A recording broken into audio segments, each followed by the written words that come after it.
All right. कौन कौन है? Arpit, Shreyashi, Aakriti. All right, let's start. So this is the first chapter from class 11 portion of zoology, that is animal kingdom. चलो start किया जाए। First of all you have to understand that पूरा मिला कुल मिला करके we have 5 kingdoms. Okay, we have 5 kingdoms in which जितने भी लिविंग ऑर्गेनिजम्स हैं उनको क्लासिफाई किया गया है। 5 किंगडम्स कौन कौन से हैं? तो आर एच विटेकर साइंटिस्ट थे। In 1969 he propose the 5 kingdom classification system, and these 5 kingdoms वर 1 2 3 4 आपके सामने है। अच्छा, you don't have to write the notes at the moment. मैं आपको ये पीडीएफ शेयर कर दूंगा आफ्टर द क्लास। ठीक है, you will get this in the group, Telegram group, and उसके बाद आप उसको नोट डाउन कर लेना। ठीक है, अभी बस आपको सुनना है, और अगर डाउट आएगा तो पूछना है। ठीक है, बस सुनते रहना है ध्यान से। ओके, यहाँ पे प्री रिटन नोट्स है आपके सामने, बस सुनना है, समझना है, डाउट आएगा तो पूछना है। That's it. ठीक है, अभी नोट डाउन करने की कोई जरूरत नहीं है, टाइम उतना नहीं है अपने पास। ठीक है, मैं आपको शेयर कर दूंगा क्लास के ठीक बाद। और एक बात, क्लास की रिकॉर्डिंग भी आपको क्लास के एंड में ग्रुप में मिल जाएगी। जो क्लास चल रहा है उसकी रिकॉर्डिंग भी आप फ्यूचर में देख सकते हैं, ग्रुप में मिल जाएगी। ठीक है, तो फिर से आते हैं, चलो यहाँ पर वापस। तो आर एच विटेकर ने 1969 में 5 किंगडम क्लासिफिकेशन प्रपोज किया था, जिसके अकॉर्डिंग जितने भी लिविंग ऑर्गेनिजम्स हैं दुनिया में उनको आप लोग क्लासिफाई कर सकते हो इनटू 5 पार्ट्स। ओके, क्या क्या है 5 किंगडम्स? तो ये 5 किंगडम्स आपके सामने। The first kingdom is kingdom Monera. Okay, second का क्या नाम है? Kingdom protista. थर्ड का नाम kingdom fungi. Fourth is kingdom Plantae, and the last one is kingdom animalia. ये सारे डिटेल्स आपको, एक चैप्टर है बॉटनी का, दैट इज बायोलॉजिकल क्लासिफिकेशन। ठीक है, तो बायोलॉजिकल क्लासिफिकेशन में आपको ये सारे डिटेल्स में पढ़ने हैं। मैंने इसको समराइज कर दिया यहाँ।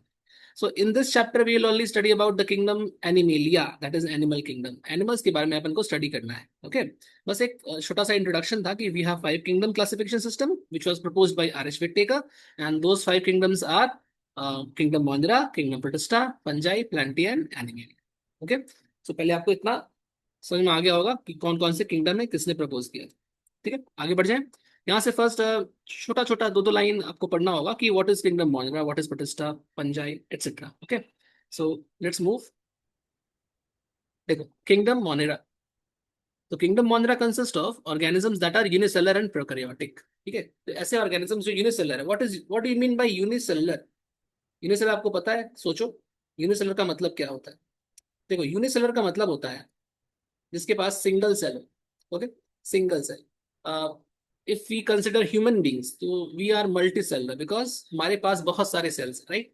तो यहाँ पर ऐसे ऑर्गेनिजम्स की बात हो रही है दैट आर यूनिसेलर, जैसे कि बैक्टीरिया।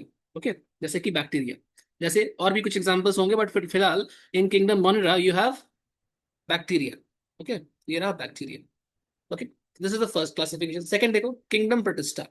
तो consist of organisms that are unicellular and eukaryotic. Okay, तो देखो, यूनिसेलुलर एंड प्रोकैरियोटिक है। व्हाट इज प्रोकैरियोटिक, ये भी समझ लो। तो अगर pro means primitive, pro means primitive, primitive type, and carry on, आपको पता होगा कैरी ऑन मतलब होता है न्यूक्लियस। न्यूक्लियस। ओके, सो ऐसे ऑर्गेनिजम्स जिनके पास प्रिमिटिव टाइप का न्यूक्लियस है। Now what do you mean bye primitive type का न्यूक्लियस? ऐसा न्यूक्लियस जिसके अंदर न्यूक्लियर मेम्ब्रेन एब्सेंट हो। ठीक है, न्यूक्लियर रेटिकुलम एब्सेंट हो। आपने क्लास 9 10 में पढ़ा होगा न्यूक्लियस के डिफरेंट स्ट्रक्चर्स के बारे में। ठीक है, तो इनके पास ना वेल डिफाइंड न्यूक्लियस नहीं होता है। किसके पास? मोनेरा के पास। इनके पास प्रिमिटिव टाइप का न्यूक्लियस होता है। ठीक है, तो ऐसे ऑर्गेनिजम्स को हम लोग प्रोकैरियोटिक कहते हैं, because they have primitive kind of nucleus जिसमें बहुत सारे फीचर्स नहीं होते। जस्ट फॉर एग्जांपल, अगर हम आज के मोबाइल फोन्स की बात करें, तो मोबाइल फोन्स एडवांस फोन्स है, राइट? उसमें आप कॉलिंग कर सकते हो, बात कर सकते हो, इंटरनेट सर्फ कर सकते हो, बहुत कुछ कर सकते हो ना, बहुत सारे काम होते हैं। मतलब आप उसमें शॉपिंग कर रहे हो, बहुत कुछ कर रहे हो। But once upon a time जब कॉलिंग स्टार्ट हुई थी मोबाइल के थ्रू, तो बहुत सिंपल सा फोन आता था, आज से 20 साल पहले। ठीक है, तो वो प्रिमिटिव टाइप का फोन था। वैसे ही उसमें और भी एडवांसमेंट हुए, और आज के जमाने में हम लोग काफी अच्छा टाइप का फोन यूज करते हैं ऑब्वियसली। तो वैसे ही यहाँ पे प्रिमिटिव टाइप का जो बैक्टीरिया था, मतलब प्रिमिटिव टाइप का जो ऑर्गेनिज्म था, उसको बैक्टीरिया बोल रहे हैं, जिसके पास प्रिमिटिव टाइप का न्यूक्लियस था, and that is called prokaryotic. ना इसके अंदर डेवलपमेंट हुआ, एवोल्यूशन हुआ, एंड ये अब बन गया क्या? यूकैरियोटिक। ठीक है, तो बहुत सारे ऑर्गेनिजम्स इससे मॉडिफाई हो गए प्रोकैरियोटिक से, and they form eukaryotic organisms. ठीक है, नाउ एक ग्रुप होता है ऑर्गेनिजम्स का, जो कि इस कॉम्बिनेशन को फॉलो करते हैं। ध्यान सुनेंगे, यूनिसेलुलर एंड यूकैरियोटिक। ठीक है, ये क्या था, मोंगरा वाला क्या था, unicellular and prokaryotic. Okay, protista क्या है, it is unicellular and eukaryotic. Okay, ना एग्जांपल्स क्या हैं, तो आपने प्लाज्मोडियम वाइवेक्स के बारे में सुना होगा। प्लाज्मोडियम वाइवेक्स नहीं सुना है तो सुन लो। तो प्लाज्मोडियम वाइवेक्स क्या होता है, मलेरियल पैरासाइट। एक्चुअली जो मलेरिया में होता है मच्छर के काटने से होता है ना। तो मलेरिया जो मच्छर की वजह से हो रहा है, एक्चुअली मच्छर उसका पॉजिटिव एजेंट नहीं है, mosquito is not the real positive agent. ठीक है, वो बस ट्रांसफर कर रहा है। ठीक है, तो एक्चुअल में वो क्या ट्रांसफर कर रहा है, तो मस्कीटो के सलाइवा के अंदर, सलेवरी ग्लैंड के अंदर, सलाइवा के अंदर प्लाज्मोडियम रहता है। ठीक है, ये एक टाइप का प्रोटोजोआ होता है, and protozoa is a type of protista. Okay, which is unicellular and eukaryotic. Okay, and यही प्रोटोजोआ या Plasmodium, it is responsible for malaria. That's why it's called the positive agent of malaria. इसको याद कर लो आप, class 12th में जब आप जाओगे, there is a chapter called human health and diseases, in which आपको पढ़ना पड़ेगा प्लाज्मोडियम के बारे में। That is the positive agent of malaria, malaria पढ़ना होगा वहां पर। ठीक है, अभी फिलहाल at the moment you just need to remember this thing कि protozoa is an example of protista, and protozoa खुद का एग्जांपल क्या है, प्लाज्मोडियम। That's all. ठीक है, आपने एक और नाम सुना होगा कि यूग्लीना होता है। ठीक है, that is intermediate between plants and animals, आपने पढ़ा होगा। ठीक है, तो प्लांट और एनिमल की इंटरमीडिएट बोलते हैं बिकॉज इसके अंदर दोनों प्रॉपर्टीज होती हैं। It can perform photosynthesis during day time, and during night ये हेटेरोट्रॉफिक न्यूट्रिशन करता है, राइट। तो ये प्रोटिस्टा के अंदर फॉल करता है, ना ये प्लांट है ना ये एनिमल है, ये क्या है, प्रोटिस्टा। यहाँ तक ओके है, किसी को कोई डाउट है, किसी को कोई डाउट है, एनी डाउट।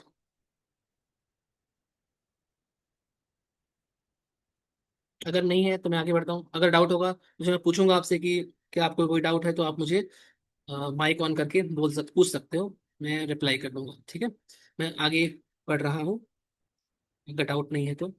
चलो ठीक है, देखो थर्ड किंगडम पर चलते हैं। Third kingdom is called kingdom fungi. Okay, third kingdom को क्या बोलते हैं, किंगडम फंजाई। फंजाई में बेसिकली फंगस आते हैं, फंगस के बारे में आप जानते होंगे, है ना। फंगस क्या होते हैं, तो फंगस आपने देखा होगा कि जहाँ पर बहुत ज्यादा मॉइस्चर होता है वहां पर फंगल ग्रोथ हो जाता है। जैसे कि वुडन जो चीजें होती हैं उनके अंदर फंगस लग सकता है। यहाँ तक कि जो रॉटन फूड होते हैं, सड़ रहे हो फूड, ठीक, वहां पर उसमें भी फंगस लग सकता है। अगर आपने टिफिन नहीं खाया है और टिफिन जो है आपके बैग में पड़ा हुआ है बहुत दिनों तक, तो टिफिन के अंदर भी फंगस लग सकता है। ठीक है, ये फंगस है। तो फंगस जनरली बहुत डिफरेंट डिफरेंट टाइप्स के होते हैं। तो मोस्ट ऑफ द फंगस जो होते हैं, most of the fungi, they are multicellular. ठीक है, most of them are multicellular. तो देखो पहली बार यहाँ मल्टी सेलर का कंसेप्ट आया। अभी तक आप पढ़ रहे थे यूनिसेलर, अभी आया मल्टी सेलर। यूकैरियोटिक तो होगा ही, इसके बाद सब यूकैरियोटिक ही है। ठीक है, तो ये कॉम्बिनेशन बना क्या, multicellular and eukaryotic organisms. Apart from that they also have cell wall. ठीक है, what is cell wall, cell wall is the outermost covering जो कि सेल के पास होती है in case of plants, in case of fungus. Animal में cell wall नहीं होती। ठीक है, यहाँ पर सेल वॉल प्रेजेंट है। Okay, chlorophyll is absent. आपने पढ़ा होगा कि क्लोरोफिल नाम की चीज प्लांट्स में होती है, एनिमल्स में नहीं होती। ठीक है, तो क्लोरोफिल यहाँ पर एब्सेंट है। अच्छा, ये फंगस में भी नहीं होती। ओके, अच्छा, एंड जिसके पास क्लोरोफिल नहीं होती, what is the function of chlorophyll, chlorophyll क्या करता है, लाइट को ट्रैप करता है एंड उससे फूड बनाता है, राइट। तो यहाँ पर फूड को बनाने का जो प्रोसेस है, जो प्लांट्स के अंदर होता है, वो प्रोसेस फंगस के अंदर नहीं होगा, मतलब क्लोरोफिल एब्सेंट है।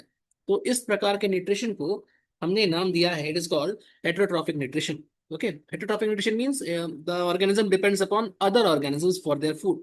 ठीक है, they can not produce their own food. That's why इसको बोलते हैं heterotrophic. Hetero means different, trophic means nutrition. तो it is dependent on some other different organism for its nutrition, that's why it's called heterotrophic nutrition. Okay, for example, यहाँ पर अपने पास example है mushrooms, Agaricus. ठीक है, मशरूम, इसका scientific name Agaricus. Mushroom आपने आपने खाया होगा। तो मशरूम वेजिटेबल नहीं है एक्चुअली। ठीक है, मशरूम क्या है, मशरूम ना प्लांट है ना एनिमल है, वो एक अलग ही ग्रुप है, that is called fungi. Okay, अच्छा, कुछ फंगस ऐसे होते हैं जो मल्टीसेलर नहीं होते। एग्जाम्पल, इसका भी नाम आपने कभी ना कभी सुना ही होगा, इसका नाम है ईस्ट। ठीक है, some fungi are unicellular, single cell का बना होता है, that is yeast. Okay, yeast powder आपने सुना होगा। ठीक है, बेकिंग में काम आता है, डोसा बनाने में भी, इडली बनाने में भी ये काम आता है। ओके, चलो ठीक है, फंजाई हो गया। तो अभी तक मैंने क्या क्या बताया, एक बार मैं समराइज कर रहा हूँ। ओके, प्लीज एक बार सुनना, अगर डाउट आए तो पूछ लेना। ठीक है, मैंने बोला कि R H विटेकर जो थे, इन्होंने प्रपोज किया था 5 किंगडम क्लासिफिकेशन सिस्टम, जिसके according there are 5 kingdoms in the total living world. Okay, क्या क्या है? Kingdom Monera, Protista, fungi, Plantae, Animalia. ये आपको एक सीक्वेंस भी याद करना है, ठीक है? अच्छा, ये 1969 में उन्होंने प्रपोज किया था। ओके, उसके बाद हम लोग फर्स्ट स्टार्ट किए किंगडम मोनेरा के बारे में। और एक बात, ये जो किंगडम मोनेरा, प्रोटिस्टा, फंजाई है, ये आपको बॉटनी वाले चैप्टर जिसका नाम बायोलॉजिकल किंगडम है उसमें आपको पढ़ना है। बायोलॉजिकल क्लासिफिकेशन है उसमें पढ़ना है, ठीक है? बायोलॉजिकल क्लासिफिकेशन चैप्टर में आपको मिल जाएगा। ये बॉटनी वाले से मतलब जो आपको क्लास में पढ़ाएंगे वो पढ़ाएंगे वहाँ पे, ठीक है? या मैम पढ़ाएंगी जो भी।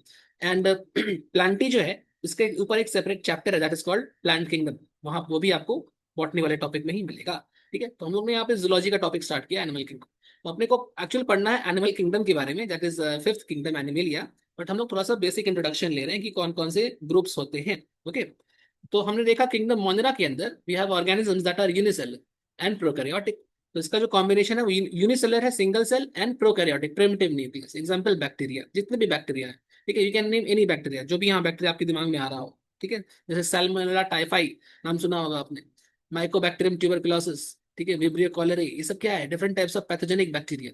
ओके, सिमिलरली सेकंड टाइप यहाँ पे किंगडम प्रोटिस्टा है, इसके अंदर भी यूनिसेलर ऑर्गेनिजम्स होते हैं, बट वो प्रोकैरियोटिक नहीं होते, वो यूकैरियोटिक होते। एग्जाम्पल, जो मलेरिया को कॉज करने वाला पैरासाइट है, ठीक है, जिसका नाम प्लाज्मोडियम है, it is a type of protozoa, ठीक है? वो भी प्रोटिस्टा के अंदर आता है। और यूग्लिना का नाम भी आपने सुना होगा, वो भी प्रोटिस्टा है, ठीक है?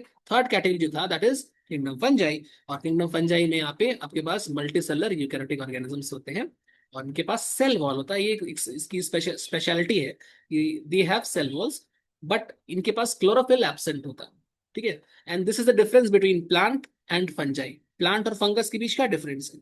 दोनों के पास सेल वॉल है, ठीक है? That is a similarity. Okay, but plant में क्लोरोफिल है, बट फंगस में क्लोरोफिल नहीं है, ठीक है? दैट्स वाई फंगस अपना खाना खुद नहीं बना सकता। एग्जाम्पल ऑफ फंगस आपके पास mushroom, agaricus. One more thing, जो प्लांट के पास सेल वॉल होता है, अभी आप आगे देखोगे नेक्स्ट नेक्स्ट पैराग्राफ में वही है, that cell wall of plant is made up of cellulose. नाम सुना होगा आपने सेलुलोज का, ठीक है? बट फंगस का जो सेल वॉल होता है वो काइटिन नाम के सब्सटेंस से बना होता है। मैं अभी आगे लिखा हूँ, आपको आगे मिलेगा अभी, काइटिन नाम के सब्सटेंस से मिलता है, ठीक है? फंगस जनरली मल्टी सेलर होते हैं, but there is one exception. जैसे कि ईस्ट जो है, ये फंगस है, but it is not multicellular, it is unicellular. तो आप इसको याद रखना, example of unicellular fungi is yeast. Okay, यहाँ तक कोई डाउट किसी को भी कुछ भी? सो मैं आगे बढ़ रहा हूँ। Okay, if you have doubts then please ask, अगर नहीं है देन मैं कंटिन्यू कर रहा हूँ। ऑल राइट, चलो ठीक है। तो kingdom plantae, next the fourth kingdom is kingdom plantae, that's consist of multicellular and eukaryotic organism. Once again यहाँ पे देखो ऑर्गेनिजम्स कैसे हैं, मल्टी सेलर है और यूकैरियोटिक है। देखो सेल वॉल इस बार यहाँ पे प्रेजेंट है, ठीक है? एंड जो एक स्पेशल चीज इसके पास आ गई वो क्या है? क्लोरोफिल। तो क्लोरोफिल इसके पास प्रेजेंट है, that's why these are autotrophic organisms, ठीक है? ये अपना खाना खुद बना सकते हैं। Auto means self and trophic means nutrition, they can make their own food, जैसे कि प्लांट्स, सारे के सारे प्लांट्स। अब आप कोई भी एग्जांपल ले लो, जैसे मैंजीफेरा इंडिका मैंने एग्जांपल लिया, मैंगो का साइंटिफिक नेम है। ओके, आप कोई भी एग्जांपल ले सकते हो, एनी प्लांट। ओके, नोट, एक बॉक्स बना हुआ है नोट का, यहाँ देखो क्या लिखा हुआ है, difference between cell walls of fungi and plantae. तो व्हाट्स द डिफरेंस? तो अभी मैंने आपको बताया कि cell wall of fungi are made up of chitin. Okay, chitin, इसको चिटिन मत पढ़ना, this is chitin, chitin. Whereas cell wall of plantae are made up of cellulose. So ये रहा डिफरेंस, याद रखना इसको। Finally we are coming to the kingdom animalia.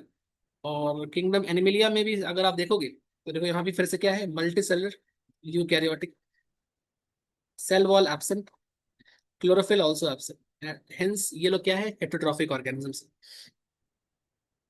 अब आपके दिमाग में जितने भी एनिमल्स हैं उसको इमेजिन कर लो, ठीक है? कुत्ता, बिल्ली, सब कुछ, जैसे कैट डॉग, जैसे कैट का साइंटिफिक नेम फेलिस डोमेस्टिकस, ठीक है?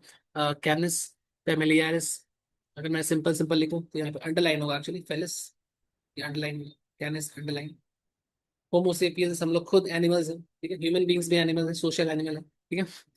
चलो ठीक, आगे बढ़ते हैं। सो फिर मैं फिर लास्ट में लिख रखा है कि in this chapter we will discuss kingdom animalia. ठीक है, ये हुआ आपका चैप्टर का इंट्रो, ठीक है? चैप्टर यहाँ से स्टार्ट है।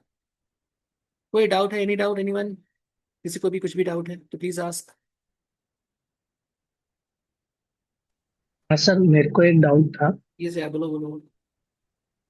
सर वो सैप्रोफाइटिक न्यूट्रिशन और हेटरोट्रोफिक एक ही होता है क्या? देखो, saprophytic nutrition is a type of heterotrophic nutrition. मतलब हेटरोट्रॉफिक का मतलब क्या होता है कि वो खुद पे डिपेंडेंट नहीं है, वो मतलब किसी हाँ, और पे डिपेंडेंट है, वो खुद अपना खाना नहीं दूसरों पे बनाता, राइट। डिपेंडेंट। एंड हेटरोट्रॉफिक के अंदर हाँ हाँ। डिफरेंट टाइप्स होते हैं, जैसे कि सैप्रोट्रॉफिक हो गया, होलोजोइक हो गया, ठीक है, पैरासाइटिक हो गया। अच्छा। हेटरोट्रॉपिक को हम लोग डिफरेंट पार्ट्स में क्लासिफाई कर सकते हैं। सेप्रोफाइटिक एग्जैक्टली क्या हुआ? सेप्रोफाइटिक मतलब हो गया कि जो, या सेप्रोट्रॉफिक जो हो गया, वो हो गया कि जो रॉटन फूड, सड़ा गला खाना खा रहा है, जैसे फंगस, सड़ी हुई चीजों पे ग्रो कर रहा है, डेड एंड डिकेइंग मैटर पे ग्रो कर रहा है, to be precise. Okay.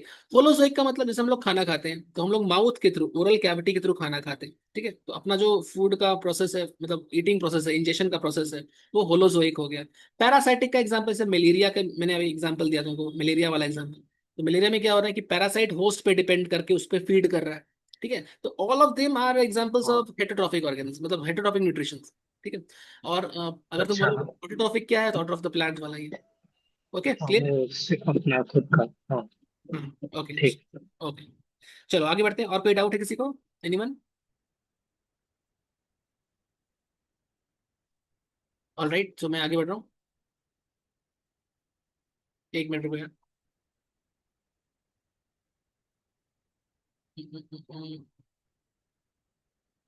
Just a minute.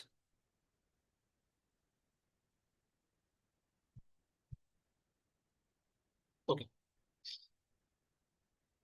Yes, so let's proceed. यहाँ से हम लोग एनिमल किंगडम स्टार्ट करें, या किंगडम एनिमल स्टार्ट करें। सो अब यहाँ पे कुछ डेटा है, सो डेटा एक बार देख लो first of all. So far more than 1 million, 1 million means 10 lakhs animals have been describe till now. अभी तक आप अगर बायो में देखोगे तो 10 लाख से ऊपर जानवर, इनफैक्ट और भी ज्यादा ही है। और मैंने अप्रॉक्स अगर मैं बात करूं तो 1 मिलियन या 10 लाख के आसपास एनिमल्स को हम लोग डिस्क्राइब कर चुके हैं। डिस्क्राइब करना मतलब उनके फीचर्स को स्टडी कर चुके हैं हम लोग, ठीक है। So classification of animals helps us to study them properly. मतलब हम लोग क्लासिफिकेशन करते क्यों हैं? What is the need of classification? ठीक है, why are we classifying animals और एनी अदर ऑर्गेनिज्म? बिकॉज जब हम उसको स्टडी करेंगे तो उनके कुछ फीचर्स मुझे नजर आएंगे। फॉर एग्जाम्पल, कुछ ऐसे कैरेक्टर्स हैं which are common in cat, tiger, lion, ठीक है। तो ऐसे बहुत सारे कैरेक्टर्स हैं जो इनको एक साथ लेकर आते हैं। मतलब कैट, एक कैट फैमिली मैंने बना दी है, कैट फैमिली के अंदर लायन भी आ जाएगा, टाइगर भी आ जाएगा, कैट भी आ जाएगी, डिफरेंट टाइप की कैट्स आ जाएंगी, ठीक है। तो हमने क्या किया कि यहाँ पर एक कैटेगराइजेशन किया आफ्टर स्टडिंग कैरेक्टर्स। हमने एक क्लासिफिकेशन किया आफ्टर स्टडिंग कैरेक्टर्स, और उसके बाद सिमिलर टाइप के एनिमल्स को एक ग्रुप में रख दिया, ठीक है। तो हम जब एक सिमिलर टाइप के एनिमल्स का एक ग्रुप बनाते हैं तो उनको स्टडी करना इजी हो जाता है। एज फॉर एग्जाम्पल, अभी आप पढ़ रहे हो, अभी यहाँ पे 3-4 लोग पढ़ रहे हैं क्लास में, ठीक है। अब 3-4 लोग क्लास 11th के हैं, ठीक है, तो इनको मैं 11th का टॉपिक पढ़ा रहा हूँ, एक साथ पढ़ा दे रहा हूँ। अब यहाँ तीन के बदले अगर 10 लोग होते, 40 लोग होते, 50 लोग होते, तो 50 के 50 क्या पढ़ते? एक ही टॉपिक पढ़ते, क्योंकि उनके उनका जो क्लास या स्टैंडर्ड है वो क्लास 11th का सेम है, उनका सिलेबस सेम है, ठीक है। अब मैं 11th का सिलेबस क्लास 1 के बच्चे को नहीं पढ़ा सकता, एंड वाइसी वर्सा। मैं अगर 1 का सिलेबस आपको पढ़ाऊं तो आप भी नहीं पढ़ोगे, है ना। तो यहाँ पर क्या है कि सिमिलर ग्रुप, मतलब एक ग्रुप बना रहे हैं, इसमें सिमिलर टाइप के ऑर्गेनिजम्स को हम लोग रखें, ठीक है। वैसे यहाँ भी करते हैं हम लोग कि हम लोग को स्टडी करना है कैरेक्टर्स को। That's why we classify animals into a particular group where they have common characters. Okay, आगे देखो। Also if a new animal is discovered, अगर इन फ्यूचर मान लो कि एक कैट जैसा ही कोई और जानवर डिस्कवर होता है, तो मैं उसको कैट वाले ग्रुप में रख दूंगा, क्योंकि उसके फीचर्स या characters are similar to cat, ठीक है। अगर कोई डॉग जैसा एनिमल डिस्कवर होता है तो मैं उसको डॉग फैमिली में रख दूंगा, ठीक है। तो इस तरह से हम लोग कैरेक्टर्स को स्टडी करके एनिमल्स को क्लासिफाई करते हैं, और इससे हमारी स्टडी इजी हो जाती है। ओके, बिकॉज सिमिलर कैरेक्टर सबके पास होते हैं, एक कैरेक्टर पढ़ते हैं तो बहुत सारे एनिमल्स कवर हो जाते हैं एक साथ। ओके, आगे देखो। It can be assigned a proper systematic position. तो सिस्टमैटिक पोजीशन मतलब एक पोजीशन दे दिया था, आप पढ़ोगे बायोलॉजिकल क्लासिफिकेशन नाम का जो चैप्टर है बॉटनी में, वहाँ पे आपको टैक्सोनॉमिक कैटेगरीज पढ़ाया जाएगा, ठीक है। वहाँ पर आप पढ़ोगे डिफरेंट टाइप के सिस्टमैटिक पोजीशन। जैसे मैं आपको एक छोटा सा एग्जांपल दे दूँ, एक शॉर्ट में इस चैप्टर में नहीं है वो, बट सिंस आप अभी नहीं जानते होगे, दैट्स वाई मैं यहाँ बता रहा हूँ। तो ना ये कैटेगराइजेशन होता है। जैसे केपीसी क्या है, देखो, के फॉर किंगडम होता है, ओके, पी फॉर फाइलम होता है, सी फॉर क्लास, ठीक है, O for order, okay, F for family, F for family, KPC of. Next होता है जेनस, एंड लास्ट होता है स्पीशीज, ठीक है। तो ये क्या हुआ ना, ये हो गया सिस्टमैटिक पोजीशंस या कैटेगराइजेशन, ठीक है। मैं यहाँ पे कैटेगरीज बना रहा हूँ, taxonomic categories. Again this is not the part of this chapter, मैं बस शॉर्ट आपको बता रहा हूँ कि इतना सारा कैटेगरी होता है। फिलहाल मैं बात कर रहा हूँ एनिमल किंगडम की। तो एक किंगडम के अंदर, मैं फिर से शॉर्ट में बोल दूं, एक किंगडम के अंदर बहुत सारे फाइलम होते हैं।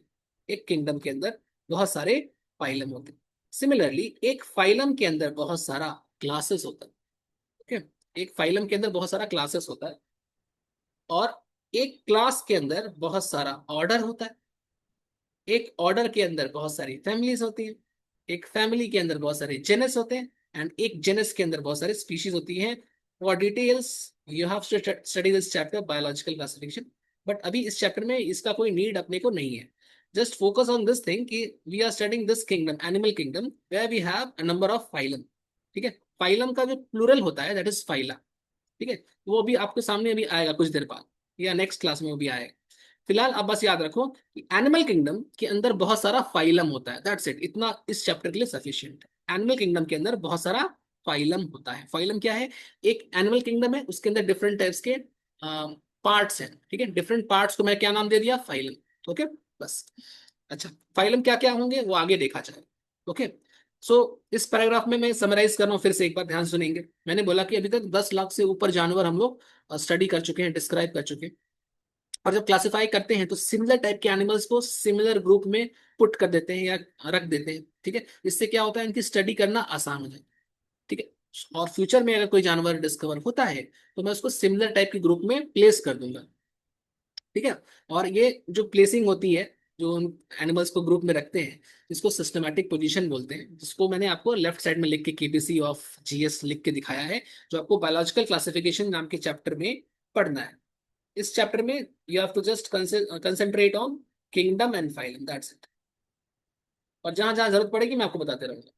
यहाँ तक ओके है? ओके, मैं आगे बढ़ू? चलो नेक्स्ट देखो। अब देखो आगे क्या है, basis of classification. Since we are classifying animals, हम लोग क्लासिफिकेशन कर रहे हैं ना, तो what is the basis of classification? किस आधार पर हम क्लासिफिकेशन कर रहे हैं? किस कारण से हम लोग कर रहे हैं? हमारा आधार क्या है, बेसिस क्या है?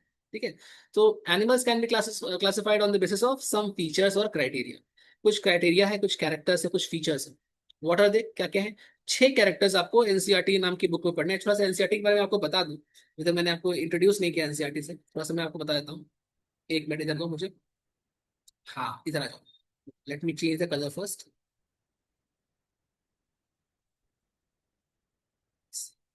ओके, फर्स्ट ऑफ ऑल, आप जो एग्जाम दे रहे हो, दैट इज कॉल्ड, जिसकी आप प्रिपरेशन कर रहे हो, थोड़ा सा बेसिक इंट्रोडक्शन हो जाए, नीट। ठीक है, नीट आप 2028 में दोगे जहां तक, हाँ बिल्कुल, अगर आप सही सही से पढ़ाई की है तो। ठीक है, तो 2028 में आप नीट का एग्जाम देने वाले हो, 2 साल का टाइम है। इसमें आपका जो पेपर आएगा, नीट का paper, that consist of 720 marks. ठीक है, 720 marks, and out of this 720 marks you have 3 sections. एक होता है फिजिक्स का सेक्शन, एक होता है केमिस्ट्री का, और एक होता है बायोलॉजी का। ना बायोलॉजी अगर मैं देखूं तो इसका जो टोटल टोटल कंट्रीब्यूशन है वो है 360 आउट ऑफ 720। फिजिक्स और केमिस्ट्री ईच दे आर 180 ऐसे का। ठीक है, सो यू कैन सी कि biology alone carries 50% of the weightage. Okay, ये 50% वेटेज कैरी कर रहा है, एंड इसमें भी 2 पार्ट्स हैं आपके पास। एक में अपन स्टडी करेंगे बॉटनी, और एक में जोलॉजी। एंड आपको सबको पता होगा कि बॉटनी मतलब स्टडी ऑफ प्लांट्स, और जोलॉजी मतलब स्टडी ऑफ एनिमल्स। जोलॉजी के अंदर एक स्पेशल सेक्शन है, दैट इज ह्यूमन फिजियो, जहां पर हम लोग ह्यूमन बॉडी को स्टडी करने का। ठीक है, तो ये काफी इंटरेस्टिंग है, देखा जाएगा बाद में। तो अभी जोलॉजी के अंदर जो चैप्टर्स आपकी क्लास 11th में है, मोस्ट ऑफ द चैप्टर्स मैं आपको ऑनलाइन कराऊंगा। बीच बीच में मैं कोशिश करूंगा, क्योंकि मैं हावड़ा में नहीं रहता या कोलकाता में नहीं रहता, मैं बाहर रहता हूँ फिलहाल। अभी मेरा होम टाउन कोलकाता ही है, बट अभी मैं बाहर हूँ, तो मैं ऑनलाइन ही डील करता हूँ सारी चीज़ों को। स्टिल अगर फिजिकल, कभी कभी मैं आकर क्लास लेता रहूंगा, फिजिकल क्लासेस, ठीक है, ऑफलाइन क्लासेस देखता हूँ। तो फिलहाल अभी के लिए हम लोग स्टार्ट करें एनिमल किंगडम से। राइट, ये अपना सीक्वेंस रहेगा। मैं आपको एक बार जस्ट बता दे रहा हूँ क्या क्या मैं पढ़ाने वाला हूँ। ठीक है, इसके अलावा कुछ और भी बायो के जो आपके ब्रांच के टीचर होंगे, जैसे मोहिबुल्ला सर है, शायद वो पढ़ाएंगे, और मैम एक वो पढ़ाएंगे। ठीक है, जहाँ भी असिस्टेंस लगेगा मैं रहूंगा आपके लिए। ठीक है, तो फर्स्ट एक एनिमल किंगडम मैं पढ़ा रहा हूँ अभी, इसके बाद आता है आपका एनिमल टिश्यू। मैं शॉर्ट में लिख रहा हूँ एनिमल टिश्यू, ठीक है। फिर आता है फ्रॉग। फिर आता है कॉकरोच, गर्ल्स का फेवरेट। फिर आता है बायोमोलिक्यूल्स, जहाँ पे आपके डिफरेंट टाइप्स के biomolecules like carbohydrate, proteins, fat, इनको स्टडी करना, nucleic acid, DNA, RNA, enzymes, ये सब स्टडी करना। एनिमल टिश्यू में आपको डिफरेंट टाइप्स के टिश्यूज, जैसे कि epithelial tissue, connective tissue, muscular tissue, है ना। वैसे मस्कुलर टिश्यू डिफरेंट टाइप के, स्केलेटल मस्कुलर टिश्यू आपने पढ़ा होगा या नहीं पढ़ा होगा तो बताऊंगा मैं, ठीक है। मसल्स के बारे में स्टडी करना है। कनेक्टिव टिश्यू में आपको ब्लड के बारे में स्टडी करना है, ठीक है।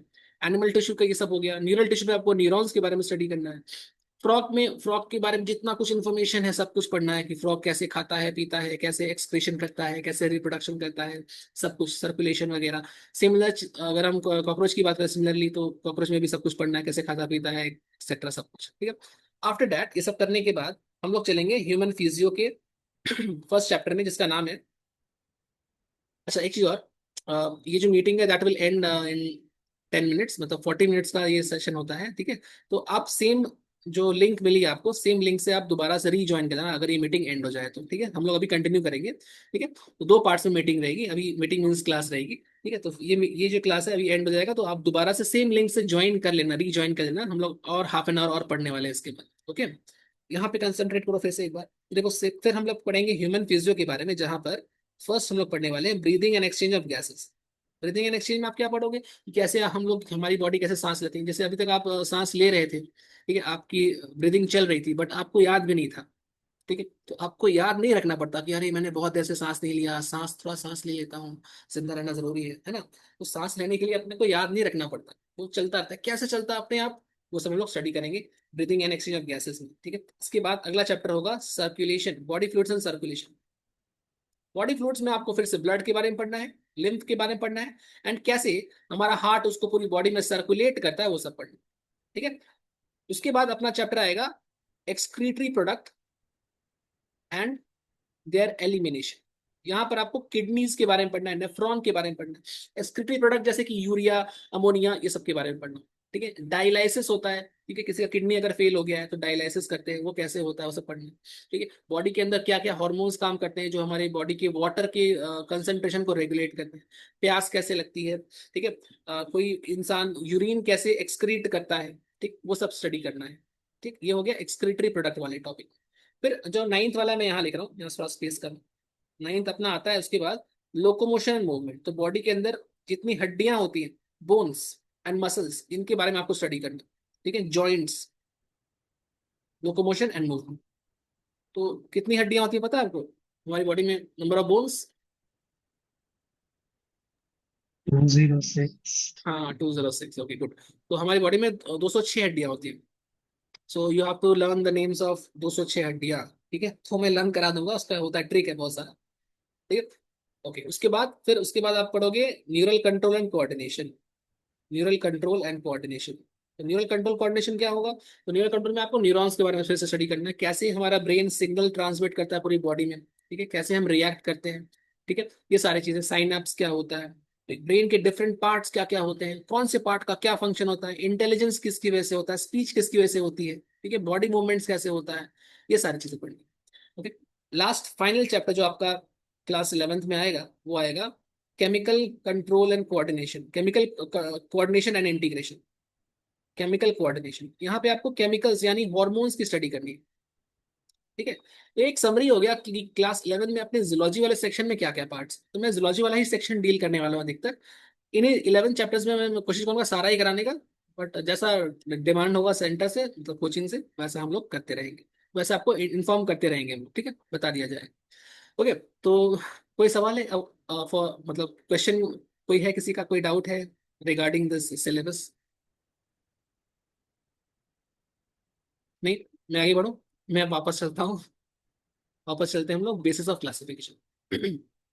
Okay, let's come back. देखिए, animals class can be classified on the basis of some features, कुछ फीचर्स है, कुछ क्राइटेरिया है जिसके अकॉर्डिंग हम लोग एनिमल्स को क्लासिफाई करें। अब वो क्या क्या है, तो देखो आईपीएल का सीजन चल रहा है इस वक्त।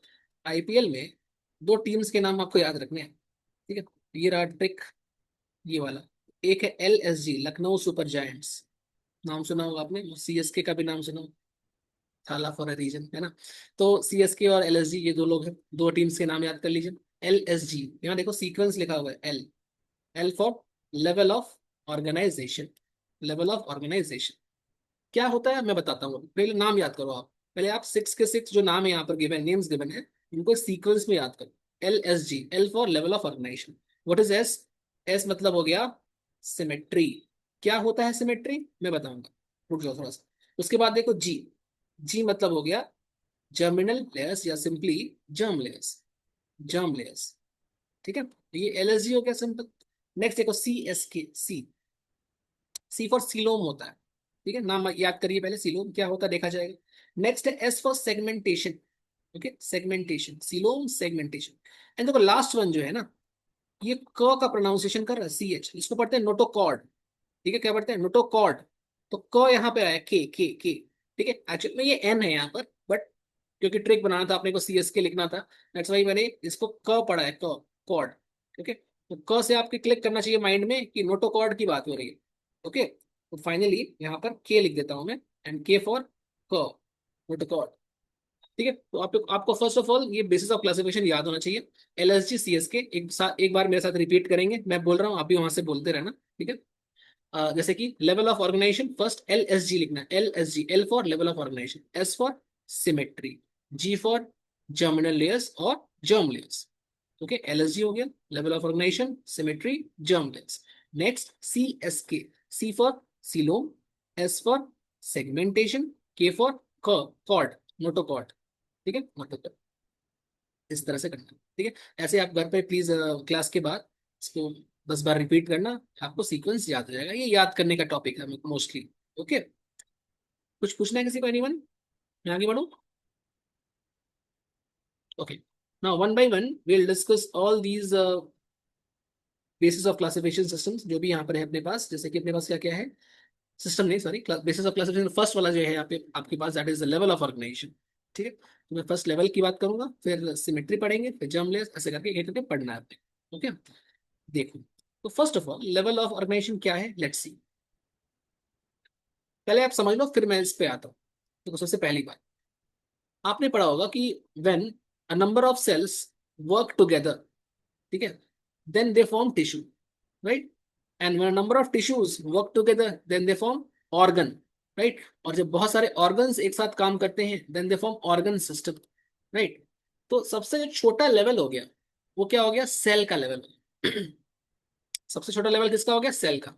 तो सेल का जो लेवल इसको बोलते हैं सेलुलर लेवल, ठीक है। अब थोड़ा चीज याद रखेंगे, व्हेन सपोज करो there are number of cells, बहुत सारे cells, thousands of cells are there suppose, but if these cells do not work in a coordinated manner, coordinated manner का मतलब हो गया कि एक साथ मिलकर काम नहीं कर रहे, दे एक्ट इंडिपेंडेंटली, सारे के सारे सेल्स अपना अलग अलग काम कर, कोई मिलकर काम नहीं कर रहा, सब अपना अपना देख रहा है, ठीक है। तो अगर individual cells work independently then that kind of level is called cellular level, okay. But अगर ऐसे इमेजिन करना कि अगर बहुत सारे सेल्स हैं, thousands of cells are there, and if these cells work together then they form a common structure called tissue. So there is a difference, दो दो चीजें हो रही है। फर्स्ट थिंग क्या है, मेरे पास थाउजेंड्स ऑफ सेल है केस वन में, बट वो सारे मिलकर काम नहीं कर रहे, वो इंडिपेंडेंटली काम कर रहे हैं। तो अगर सारे अलग अलग काम कर रहे हैं तो उससे जो लेवल बनेगा उसको मैं टिश्यू नहीं बोलूंगा, उसको मैं क्या बोलूंगा, उसको मैं सेलुलर लेवल बोलूंगा, बिकॉज यहाँ पे काम कौन कर रहा है, सेल कर। सेकेंड केस में क्या हो रहा है, यहां पर भी बहुत सारे सेल्स हैं सेकेंड केस में, but they work in a coordinated manner और कॉमन फंक्शन कर रहे हैं, मिलजुल कर काम कर रहे हैं, वहां पर टिश्यू बनता है, ठीक है। तो टिश्यू बनने के लिए मुझे थाउजेंड्स ऑफ सेल्स चाहिए, बहुत सारे सेल्स चाहिए, बट साथ ही साथ वो सारे के सारे सेल्स मिलकर काम भी करने चाहिए। अगर वो मिलकर काम नहीं कर रहे हैं तो वो टिश्यू नहीं बना पाए, then they will form cellular level. बात समझ में आया? अब एक बार पढ़ लो क्या लिखा है। तो in this type of organisation large number of cells are present but they do not work together to perform a common function, मिलकर काम नहीं करते, okay. In fact they form loose aggregation, aggregation मतलब कि हम है एक साथ में हैं बट वो मिलकर काम नहीं कर रहे, अलग अलग काम, एक भीड़ जमा कर लिया, बहुत सारे सेल्स आपको दिख रहे होंगे डायग्राम में, but they are not working together, okay. So this is called cellular aggregates in which many cells are arrange together. ये लोग अरेंज तो होते हैं एक साथ में विथ लार्ज इंटरसेलर स्पेसेस। अब ये मिलकर काम क्यों नहीं कर रहे? रीजन इज इनके बीच का जो स्पेस है या गैप है दैट इज लार्ज इनफ, बहुत बड़ा गैप है, जिसकी वजह से ये लोग कोऑर्डिनेट नहीं कर पाते। ठीक है, ये देखो आपको यहाँ पे डायग्राम दिख रहा होगा, ये वाला लास्ट वाला। ठीक, इस डायग्राम में आप देख सकते हो कि यहाँ पे इंटरसेलर स्पेस काफी ज्यादा है। ओके, दैट्स व्हाई इसको बोलते हैं सेलुलर लेवल। और ये कहाँ देखने को मिलता है? तो इसका एग्जांपल होता है पॉरीफेरा। एग्जांपल आपको दिख रहा है कि फाइलम पॉरीफेरा, याद कर लेना। अच्छा, मीटिंग एंड होने वाली है या सेशन एंड होने वाला है, तो please rejoin using the same link. ठीक है, चलो मैं ही एंड कर रहा हूँ, अब दोबारा ज्वाइन करो 2 मिनट के अंदर, मिलते हैं 2 मिनट बाद।